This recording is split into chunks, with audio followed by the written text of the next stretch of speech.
Hello, ladies and gentlemen. Welcome to Let's Talk About It. I'm your host, Ron Cunningham, and I'm going to talk about Black History Month this time around. As you know, February is Black History Month. Now, Black History Month is in February not because it's the shortest month of the year to discuss Black History Month.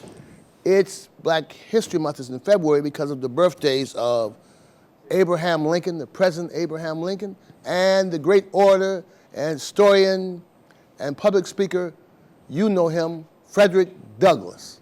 So that's why we have it in February. But let me talk to you about the history of Black History Month. And by the way, just so you know, the blacks in the diaspora is all the blacks outside mainland Africa. That's the diaspora. We had history way before they came to America, before the Americas was even known about. Blacks were sailing across the Atlantic going to the Americas. So our history didn't begin in chains. We had great routes of commerce, great cities, and so forth and so on, which I'll be talking about as the month goes on. Right now, let's talk about the history of Black History Month. Now, Carter G. Woodson, W-O-O-D-S-O-N, Carter G. Woodson, is the founder of Black History Month. Okay? He was a black man. Dr. Carter G. Woodson launched Negro History Month week in 1926. They had Negro History Week. Okay? Chosen in the second week of February between the birthdays of Frederick Douglass and Abraham Lincoln, which is our president, past president, which evolved into Black History Month in 1976. It became Black History Month. 1926 and 1976. It became Black History Month in 1976. Now, Dr. Woodson, known to do a lot of contributing writing about blacks in America, and received a PhD from Harvard University in 1912. He received his, that's a long time ago, Harvard University. In 1912, he received a degree, a doctor's degree from Howard University, PhD, 1912. It's a long time ago. He founded the Association for the Study of African American Life and History, called the ASALH, African American Life and History, in 1915, and founded the Journal of Negro History in 1916. So this guy is a very, very prolific writer, okay? Historian Carter G. Woodson was born to poor yet land-owning former slaves in New Canton, Virginia, on December 19th, 1875. That's when the man was born. Historian Carter G. Woodson was born to poor, I'm going to say it again, yet land-owning former slaves in New Canton, Virginia on December 19th, 1875. Because the reason I repeated that is because back in them days, blacks didn't own land. Hardly any of them owned land.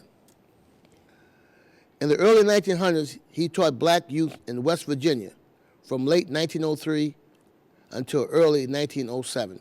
Woodson worked in the Philippines under the auspices of the U.S. War Department. Woodson then traveled to Africa, Asia, and Europe, and briefly attended the Sorbonne in Paris, France. This man got around. If you hear this phone, I want you to know I did not turn it off, which I should have turned it off, and I won't be able to talk right now. So I want to thank them for calling. I will be calling them back. Now, in the early 1900s, he taught black youth in West Virginia from late 1903 and early 1907. I want you to get an idea of the time frame here. Woodson worked in the Philippines under the auspices of the U.S. War Department. Woodson then traveled to Africa, Asia, and Europe, and briefly attended the Sorbonne in Paris, France. That's a very, very, very well-known university. In 1913, he published The Miseducation of the Negro, Though he wrote and authored and or edited more than 20 books, this is the, let me move on. This is the most famous and enduring book Woodson wrote. Now, Woodson died suddenly from a heart attack in his office home on April 3rd, 1950. He never married and had no children. Deservingly dubbed the father of black history, he was, simply put, a black history institution builder. So this is the man that started the whole thing. And sometimes people might ask, well, why do they have to have Black History Month? Let me tell you why. I remember I was about 11 years old, which is quite a ways back.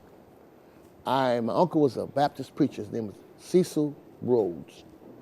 Baptist preacher, had a couple churches in Virginia. And he was a great preacher and speaker down in that area in Virginia. And he lived in D.C. That's where I was born, in Washington, D.C. Now, he was talking one day. My name is Ronald E. Cunningham, but he called me Ronald. Ronald! I said, yeah, Uncle. He said, what's up? He said, how you like school? I said, oh, I like school pretty good, Uncle. He said, I like school. He said, well, let me say this to you. He said, son, what's your favorite subject? I said, my favorite subject is social studies, but I'm a little embarrassed. I like history, Uncle Cecil. He said, why are you embarrassed? I said, look like the black folks, they never did nothing, Uncle Cecil. Everything I did was with white folks who looked like black folks didn't do nothing yet. He said, oh, no, son, that's wrong. He said, there's a book I'm going to get you because we did a lot of things. We just didn't get credit for them. I said, what? He said, yeah, we made a lot of inventions, a lot of things we did. And they just didn't give us credit because certain other people had all the power. And we didn't get a chance to do anything like that. We have many, many inventions, patents, and all that. You know, I said, oh, yeah. I said, the combustion machine, the shoe leather machine we did. He said, we did a lot of things. Mailbox, traffic lights. He said, Benjamin Banneker laid out Washington, D.C. I said, no. So, yeah, a black man did it. And a lot of blacks helped put together and built the White House. He said the blacks that came over here, a lot of them were always one from the bush. A lot of them were very well educated and everything else. I said, no. He said, yes, Ronnie. He said, so when you walk down Washington, D.C., remember a black man laid that city out. And we've done a lot of things that people didn't give us credit for. And we were marginalized and not given the full credit for a lot of things. That's why we have Black History Month, to bring these things out. I said, oh, yeah? He said, yeah. He said, there's got a books out, and I'm going to get you to him. But before he could do that, he passed away. And but I have since learned about all the contributions we made. And I'm going to come this month and bring you some of that information. And I'll also be coming back and talking in March about National Women's History Month. I'll be talking to you about that.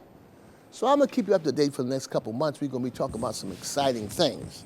And, you know, I just want you to know that it's important for people to know their history.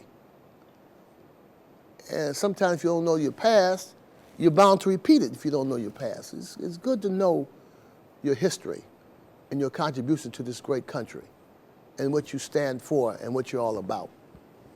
So that's why I think black history is important, because a lot of young black people don't know what it's all about. Here goes my phone again. I cut it off. It's a new phone. It's working too well. So I just want you to say, while this phone is ringing, I want you to know that I'll be bringing a show to you again, and a lot of things you're going to learn about Black History Month, I'll be bringing them to you. Thank you and have a great day. Ron Cunningham signing off.